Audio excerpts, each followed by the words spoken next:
Chained to a cottonwood at dawn, Nayeli waited for the outlaws to come back and finish what they had started.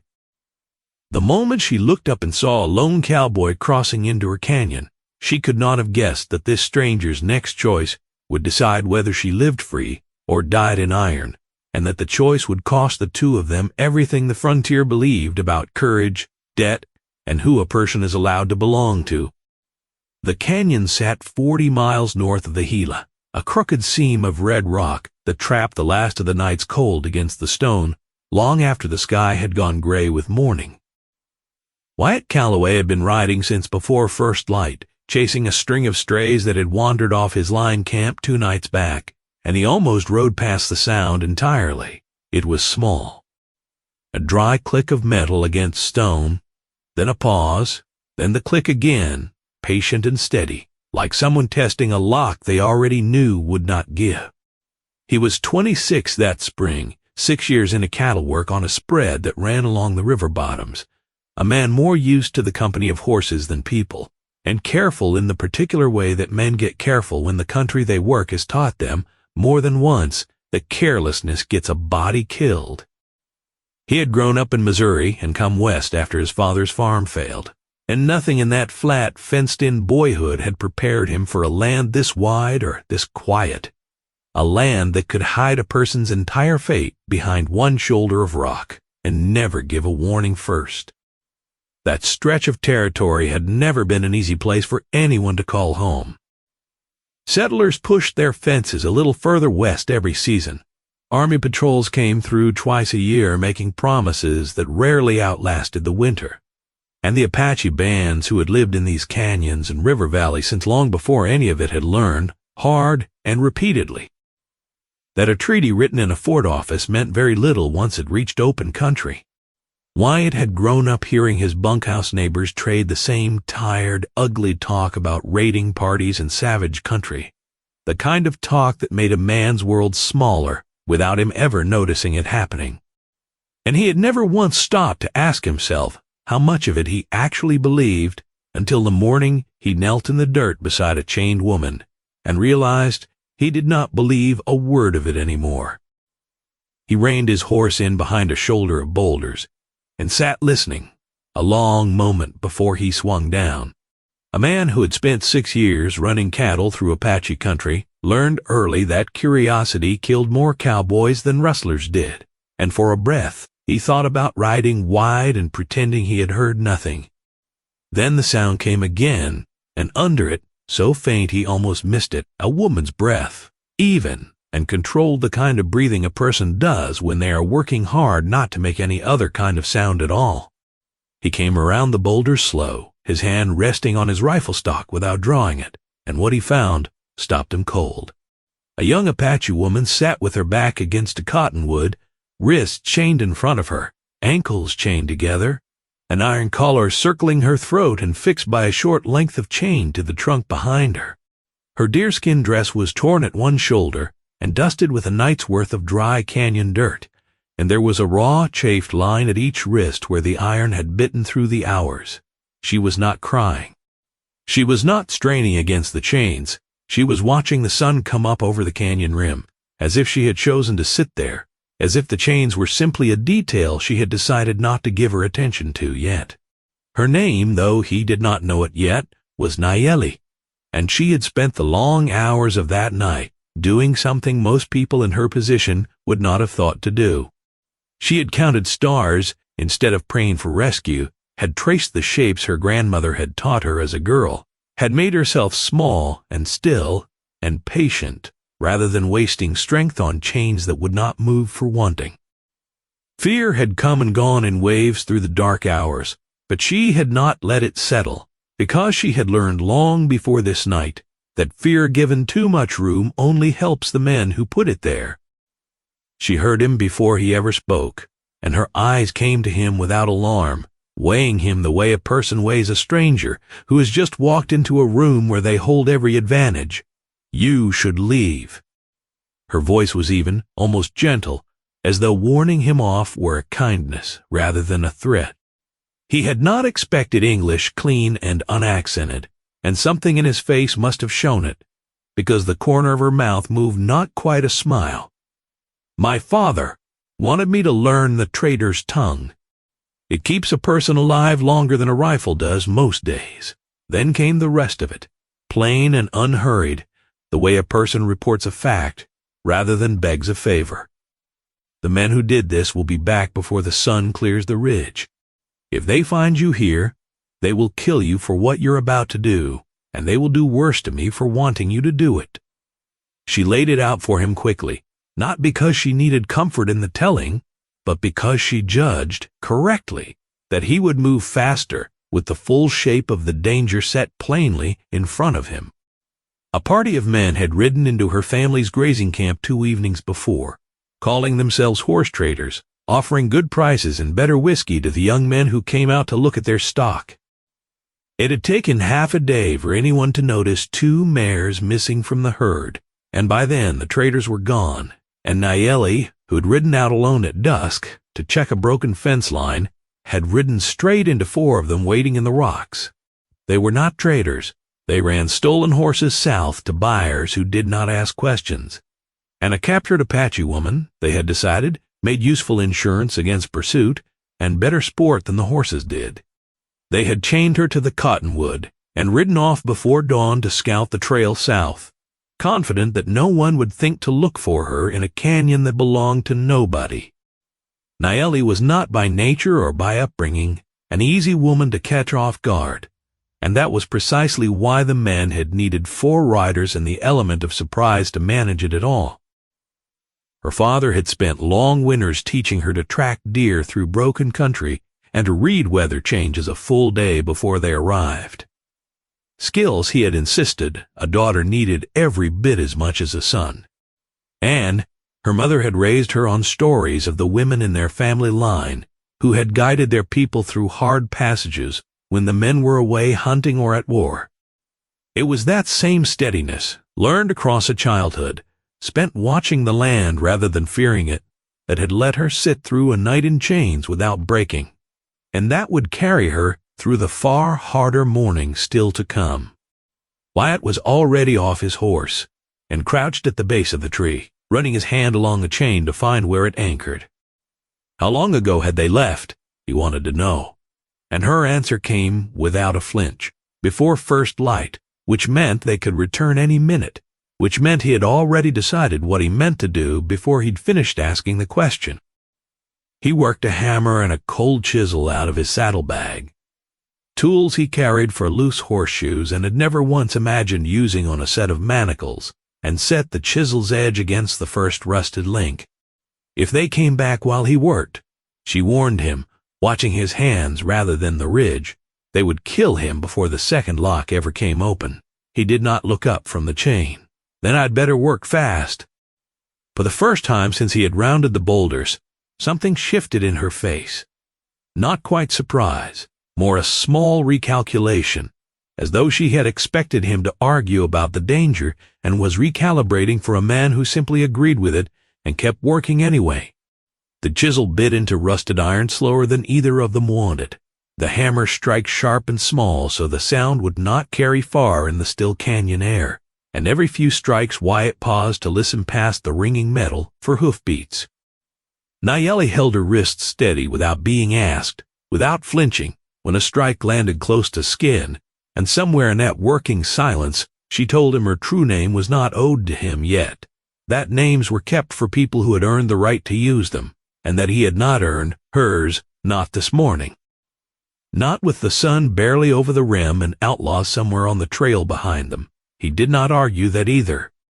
He kept working, and the silence between them filled instead with the small, ordinary sounds of 2 strangers deciding, without either one announcing it, that they trusted each other enough to survive the next hour together.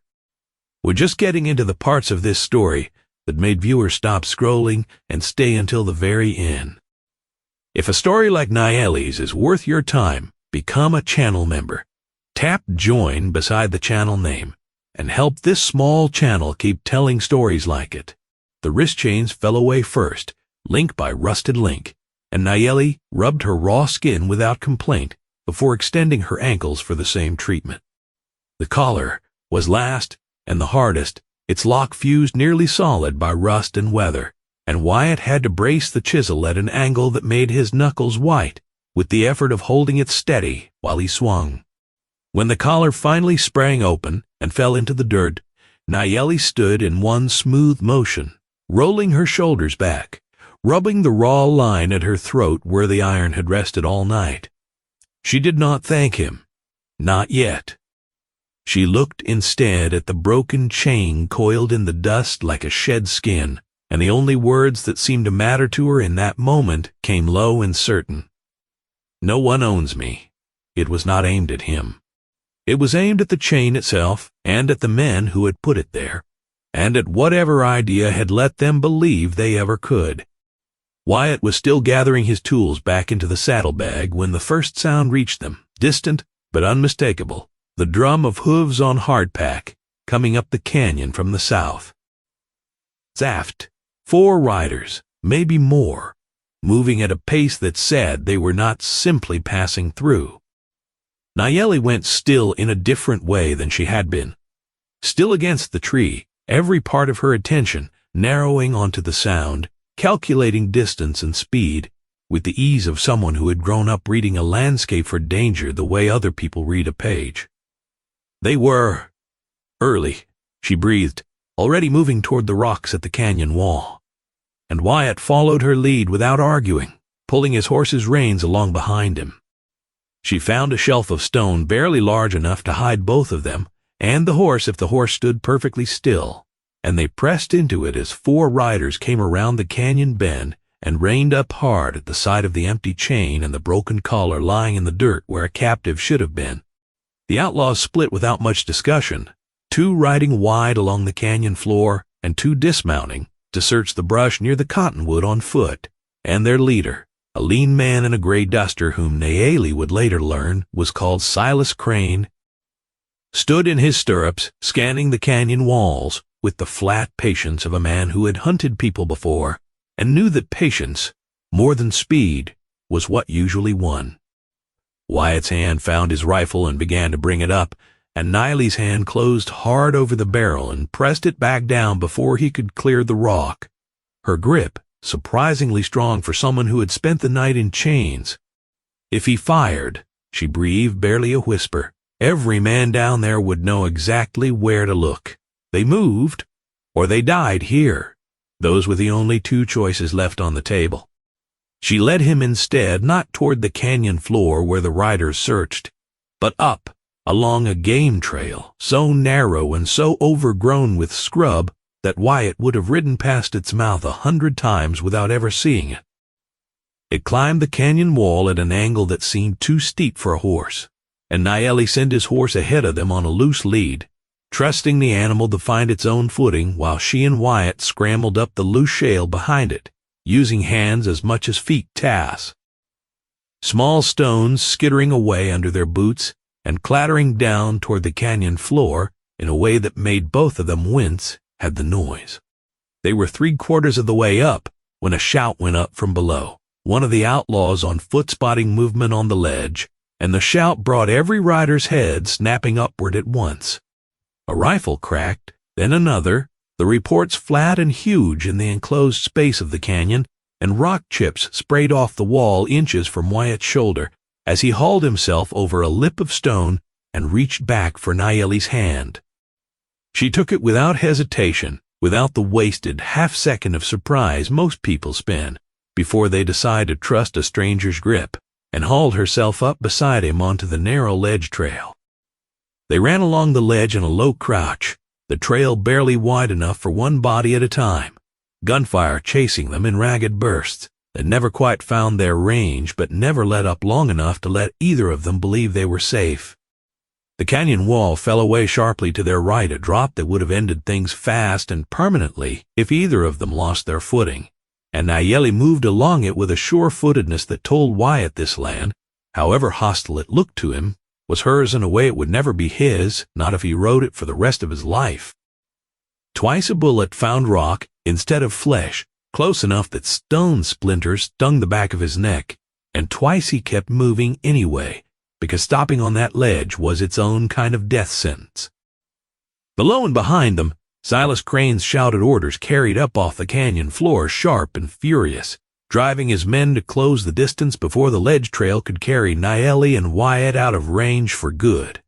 And every few strides, Wyatt could hear boots scrabbling on loose shale somewhere below, closer than he liked. Closer than made him believe they had any real lead left to spend. Nayeli did not waste breath looking back.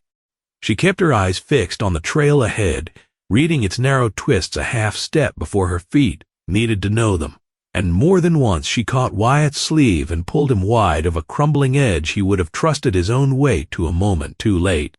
It struck him, even in the middle of all of it, that she was not running blind out of panic the way he might have expected from anyone who had spent a night chained to a tree. She was running the way a person runs when they have already decided, calmly and completely, that they intend to survive the morning, and every choice she made along that ledge served that one decision. The ledge trail ended at a ravine, a raw gash in the rock maybe 30 feet across with a river running fast and white far below, and the only way over it was a single fallen pine, its trunk stripped bare by weather, spanning the gap at an angle that made Wyatt's stomach drop just looking at it. Behind them, the shouts of the outlaws were closing. Close enough now that individual voices carried, close enough that there was no time left to consider a better option, even if one had existed. Nayeli's eyes swept the crossing once, measuring it the way she had measured every other danger that morning, and whatever fear she carried underneath the calm, she did not let it show on her face. Wyatt sent his own horse, scrambling down a lower switchback alone, unwilling to risk the animal's weight on a trunk that might not hold it, and turned to the pine. "I'll go first. Test it'll hold." Nayeli did not argue this time, which told him more than any words could have about how little time was left. He went out onto the trunk at a careful crouch, arms spread for balance, feeling the wood flex and creak under him with every step, the river roaring beneath, loud enough to drown out his own heartbeat. He reached the far side and turned already, reaching a hand back across the gap. Now, quickly. Nayeli started across, faster than he had sure-footed even on the narrow, bouncing wood, and she was 2/3 of the way over when Silas Crane and his riders broke onto the ledge behind them and opened fire. A shot took a chunk out of the pine trunk inches from Nayeli's foot, and the old weathered wood, already strained past what it should have borne, gave way with a crack that seemed to echo off both canyon walls at once. She dropped. One hand caught the splintered end of the broken trunk, her body swinging out over the churning river below, her feet finding nothing but open air, and for one long, terrible second the only thing keeping her from the rocks and white water 40 feet down was the strength of her own grip on rotted wood that was already cracking further under her weight. Wyatt threw himself flat at the edge and reached down, catching her wrist just as her grip on the trunk finally failed, and for a moment that felt far longer than it was. The entire world narrowed down to his hand locked around her wrist and the river screaming beneath her boots. "I have you." The words came through his teeth, hauling with everything his shoulders had, but his own footing on the loose rim was giving way, inch by inch, both of them sliding slowly toward the drop, despite everything he could do to stop it. His arm burned, his fingers began to slip against the sweat and blood on her skin, and for one terrible instant he thought his strength alone would not be enough to save either of them from going over together. It was not his strength that decided it in the end. Above them, a dozen mounted shapes crested the far rise at a dead run, and in another few heartbeats, a weathered hand closed around Nayeli's other arm, and then another, and between them, Wyatt and 3 Apache warriors hauled her up over the broken lip of the ravine. The rider who had reached her first was an old man, spare and straight-backed despite his years, with the unmistakable bearing of someone whose authority in this place needed no announcing. Nayeli looked up at him from the ground, still catching her breath, and something in her face eased for the first time since Wyatt had found her chained to the cottonwood. "Thank you, Elder Chato." Around them the mounted warriors were already fanning out along the ravine's edge, bows drawn and steady, aimed across the gap at Silas Crane and the two riders who had made it onto the far ledge before the trail collapsed behind them. Crane looked across the ravine at a dozen armed Apache warriors, at the broken pine trunk that now made pursuit impossible, and at the cowboy and the woman he had lost, and something in his face soured into open hatred, even as his hand went slowly away from his rifle. He spat into the ravine, the gesture small and useless against everything arrayed against him. Now, "This isn't finished," he called across the gap, his voice thin and bitter over the rush of the river, and then he wheeled his horse and rode back the way he had come, his two remaining men close behind him, leaving nothing behind but the fading echo of hooves down the canyon. Elder Chato did not watch them go. He turned instead to Wyatt, who was still on his knees at the ravine's edge, breathing hard, his hands scraped raw from the stone and the ropework of the crossing. The old man studied him for a long moment with the unhurried attention of someone who had learned across a long life to read a person's character in the space of a single look. Chato had led this band through 3 separate treaty councils, had buried more kin than he cared to count, to raiding parties and to soldiers alike, and had long ago stopped expecting much good to walk into this valley, uninvited from beyond its borders.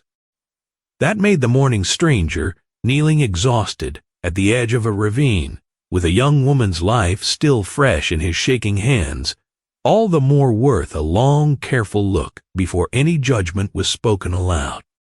The warriors who had ridden to the ravine that morning had come, not by luck, but by watchfulness. Chato explained once the camp had settled and the story could be told properly around a fire. A young herder had spotted strange riders crossing the flats before dawn, men who moved like hunters rather than traders, and had carried word back to camp fast enough that Chato had already gathered warriors and set out along the high trail before the first gunshot ever echoed off the canyon walls. It was not chance that had saved Naeli at the ravine's edge, he said, but a camp that had learned, across generations of hard experience, never to assume a quiet morning meant a safe one. You risked your life this morning for a stranger, a woman whose name you did not even know, among our people. That is not a small thing.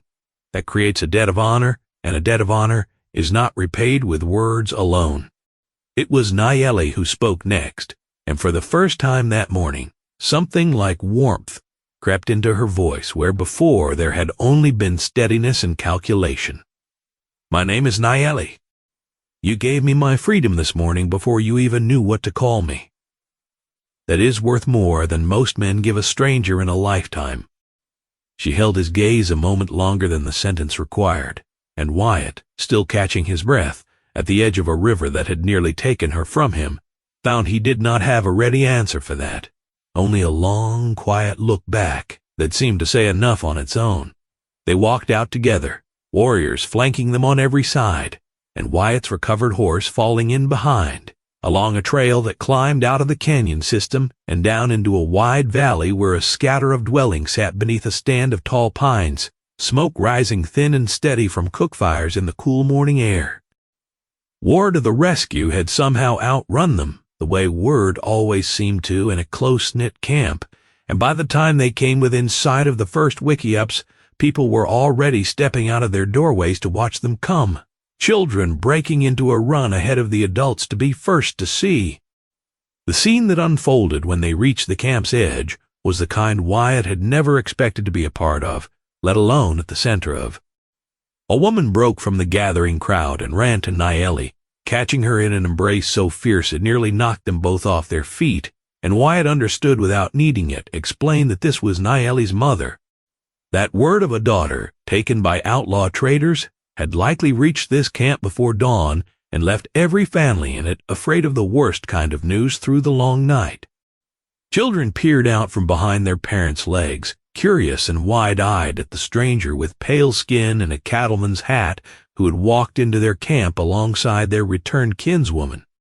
Old women who had clearly spent the night in prayer pressed their palms together and murmured words Wyatt did not understand, but did not need to, because their meaning was written plain enough on every face around him.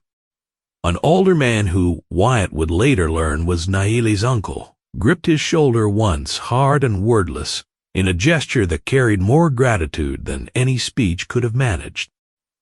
Someone brought Wyatt water and a strip of dried meat before anyone thought to ask whether he wanted it, and he understood, watching the practiced ease of it, that this was simply how the camp treated anyone who arrived, tired and dust-covered, guest or kin alike. Cook fires that had burned low through a worried night were built back up again, and the smell of roasting meat and the low murmur of relieved conversation spread through the camp the way it does after any household learns the worst news did not after all come true. Wyatt stood a little apart from it at first, unsure of his place in a scene so far outside anything he had known, until Naeli's mother pressed a bowl into his hands without a word, and simply nodded toward a spot by the fire, and the small kindness of it did more to settle his nerves than anything said aloud that whole long morning. If you're the kind of viewer who stays for stories where courage costs something real, this next part is exactly why. Tap join beside the channel name to become a channel member and help keep frontier stories like this one alive here. Elder Chato called the camp together that afternoon beneath the tall pines at the center of the settlement, and the gathering that formed was larger than anything Wyatt had imagined this scattered handful of dwellings could produce. Families arriving from grazing camps up and down the valley.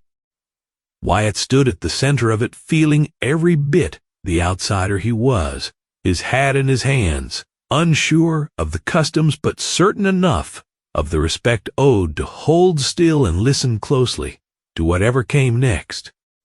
This man found one of our daughters chained by men who believed they could own her, believed her life was worth less than the horses they had already stolen. Elder Chato's voice carried easily across the gathered crowd without needing to be raised. He had every reason to ride past. No one would have known if he had. Instead, he knelt in the dirt beside her and worked iron loose with his own 2 hands, knowing that if the men who chained her returned even a minute sooner, he would likely have died for the trouble. A long pause, let the weight of that settle over the crowd, before the elder continued. He chose compassion over fear this morning, and he chose honor over his own safety. And there is no gift our people can give him that repays that choice fully. But we do not let a debt like this go unspoken, and so I say it before all of you. This man is a friend to the Jirikawa, welcome at our fires for as long as he lives, and any among us who forgets what he did this morning, forgets a truth this camp will carry for a long time to come. Naeli stood beside Wyatt through the whole of it, close enough that her shoulder brushed his when the crowd pressed in to see the man the elder was honoring, and when Elder Chato finished, it was Naeli who stepped forward to add the last of it, her voice steady enough now that it carried without effort to the edges of the gathering. This man did more than break iron chains from around my wrists. She looked out over the faces of her family and her neighbors rather than at Wyatt himself, though everyone present understood exactly who her words were meant for. He reminded me of something I already knew, but had let those men make me forget, in one long, terrible night. Freedom does not begin with a lock breaking. It begins in the heart, in the moment a person decides that no one, whatever chains they hold, has the right to own another person.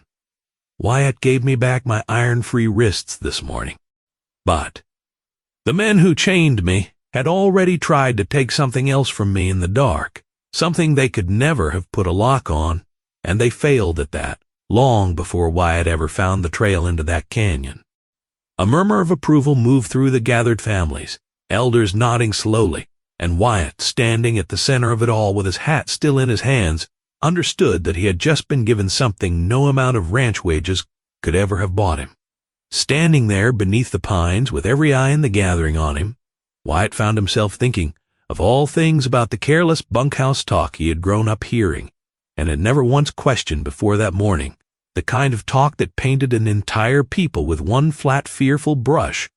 Calm and unbroken and chained to a tree at dawn, or an elder like Chateau, patient and exact in his judgment of a stranger's character.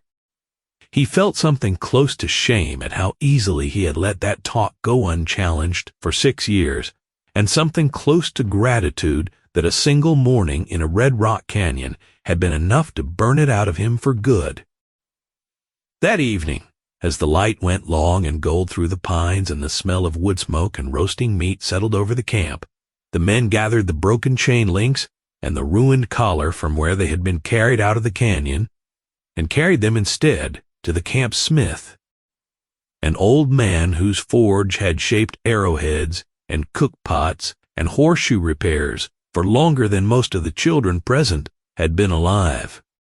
He built the fire hot and worked the twisted iron down slow, hammering out the rust and the old shape of it, until what remained bore no resemblance at all to the thing that had held Nayeli fast against a cottonwood the night before. Children gathered close to watch the sparks fly, and even the dogs of the camp seemed to sense that something worth remembering was happening at the forge that night. By the time the stars were fully out, the iron that had been a chain that morning had become something else entirely, a simple bell, its surface still rough from the hammer, but its voice already clear and true when the smith struck it once to test the tone. Nayeli sat close to the forge that whole evening, watching the iron soften and change shape under the smith's hammer, and told Wyatt, quietly enough that it stayed between the two of them, that she had half expected to feel some ceremony inside herself watching the chains destroyed, some rush of triumph or release, and instead had only felt a kind of settled, ordinary peace, as though the iron had already stopped mattering to her the moment it hit the ground beneath the cottonwood, and everything after was simply the world catching up to a decision she had already made. Wyatt, watching the sparks climb into the dark above the forge, thought that was about the truest thing anyone had said to him in all his 26 years, and did not try to improve on it with words of his own. They hung it the next morning at the entrance to the camp, on a post beside the trail every traveler used coming in or going out, so that anyone passing beneath it, family or stranger, friend or wanderer, would hear its clean note ring out and be reminded, without a single word needing to be said, that the iron that had once bound a person could just as easily be remade into something that welcomed one instead. Elder Chato stood beneath it the morning it was hung and struck it himself, letting the sound roll out over the valley, and told the gathered camp that from this day the bell would be rung for every guest who arrived in honor and every child born into freedom, so that the sound of what had once been chains would only ever again mean welcome. Season after season, for as long as the post stood, Wyatt stayed in the valley longer than he had planned to, first a handful of days while his knuckles healed from the chisel work and the rope burns from the ravine crossing faded from his palms, and then longer still, because there did not seem to be any good reason to leave and a great many quiet reasons to stay. He learned in those days the small daily rhythms of a camp he had never expected to be welcomed into, learned which of the elders liked their morning coffee strong, and which of the children could be talked into showing him their favorite fishing hole along the creek. Learned the names of plants Nayeli's mother used for healing, and the songs the young men sang, while they broke horses in the corral at the valley's edge. He learned most of all that Nayeli's laugh, once she allowed herself to use it freely again, was nothing at all like the flat, careful voice that had told him to leave her chained beneath the cottonwood, and that the sound of it had a way of settling something in his chest that 6 years of hard riding never had. One afternoon the young men of the camp invited him along on a hunt up along the ridgeline where deer moved down to water in the late afternoon, and Wyatt spent most of the outing being quietly, good-naturedly outclassed at every skill he had thought himself decent at, laughed at gently when his horse spooked at a rabbit, and again when he lost the trail of a buck 3 of the younger boys had tracked without apparent effort. He came back to camp that evening with empty hands and a bruised sense of his own competence, and found it did not bother him nearly as much as he expected, because for the first time and longer than he could remember, He had spent an entire day simply being taught rather than proving himself. And there was a kind of ease in that he had not known he was missing. Naeli's mother, whose name was Helona, took a particular interest in teaching Wyatt the plants that grew along the creek bottoms, the ones that could ease a fever or close a wound clean without festering knowledge she said had come down through her own mother and her mother's mother, passed hand to hand rather than written anywhere a fire or a flood could take it. Wyatt, whose only medical training amounted to whatever a rough-and-ready line camp cook could manage with whiskey and a hot knife, found himself taking the lessons more seriously than he expected to, kneeling in the creek mud beside a woman old enough to be his own mother, learning which leaves to crush and which to steep, and understanding, without needing it said aloud, that she was not merely teaching him plants, but deciding slowly and on her own terms whether he belonged. He and Naeli fell into an easy habit of walking the ridge above camp in the evenings, when the day's work was done and the light went soft and long across the valley floor, and their conversations ranged from careful and formal in the first days to something warmer and easier as the days went on. The kind of talk that comes naturally between two people who have already trusted each other with their lives and found the trust well placed. She taught him a handful of words in her own language, laughing at his flat cowboy vowels when he mangled them, and he told her about the line camp he had left behind and the strays he had never actually found, and neither of them mentioned, not yet, the plain and growing fact that neither one much wanted him to ride back to that line camp for good. On one of those evenings, sitting on a flat rock with the valley spread out gold and quiet below them, Naeli asked him plainly why he had stopped that morning instead of riding wide around the sound the way most men in his position would have. He thought about it longer than the question probably deserved before he answered, turning his hat over once in his hands. "Figured if I rode on and left you there, I'd have spent the rest of my life wondering what kind of man that made me. Seemed easier to just find out." She was quiet a moment, turning that over the way she turned over most things, slow and thorough, before she told him that was, as far as she could tell, exactly the kind of answer a man says when he has never once had to lie about his own character, and that she had decided somewhere on the ledge trail with bullets chasing them both that she trusted every word of it. There were harder conversations, too, in those early weeks, the kind that had to happen before either of them could pretend the morning in the canyon had settled everything between their two worlds. Naeli told him, without softening it for his comfort, about cousins lost to soldier raids and broken promises signed at forts that never held, about a girlhood spent watching her people's grazing lands shrink a little further every season, while men in distant offices decided their fate without ever once asking. Wyatt listened without trying to argue any of it away, or explain it into something smaller than it was, because he had already learned, in the space of one canyon morning, that the easiest kind of listening was the kind that did not need to defend anything. Once, watching the sun drop behind the western ridge, she told him plainly that she had decided long before he ever cut her chains that no man would ever again decide the shape of her life for her, and that whatever grew between them now would grow only because she chose it, freely. The same way she had chosen everything else since the morning the iron came off her wrists. Word reached the valley, near the end of that first week, that Silas Crane and what remained of his gang had been run to ground 2 counties over by a federal marshal who had been building a case against the horse trading ring for the better part of a year. Their stolen stock recovered, and the men themselves bound over for trial in a proper courtroom instead of left free to chain another traveler to another tree. Naeli received the news with a quiet, satisfied nod rather than any loud relief, the reaction of someone who had already decided, the moment the broken pine trunk gave way beneath her and Wyatt's hand closed around her wrist, that men like Crane no longer had any real power over the shape of her life. Whatever a courtroom 2 counties away eventually decided to do with them. If a story like this one is worth your evening, become a channel member. Tap join beside the channel name. It costs nothing and means everything to a small channel like ours.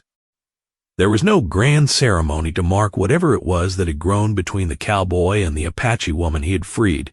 No single moment either of them could point to afterward and call the beginning, because, in truth, it had begun the instant she pushed his rifle barrel down and told him to trust her instead of his instincts. Quietly and steadily, in every shared meal and every evening walk and every small kindness traded back and forth in the weeks that followed, Elder Chato, watching the two of them from a respectful distance the way elders do, remarked once to Naeli's mother that a debt of honor sometimes repays itself in ways no one could have predicted at the start, and that this particular debt seemed intent on repaying itself for a good long while yet in its own unhurried time.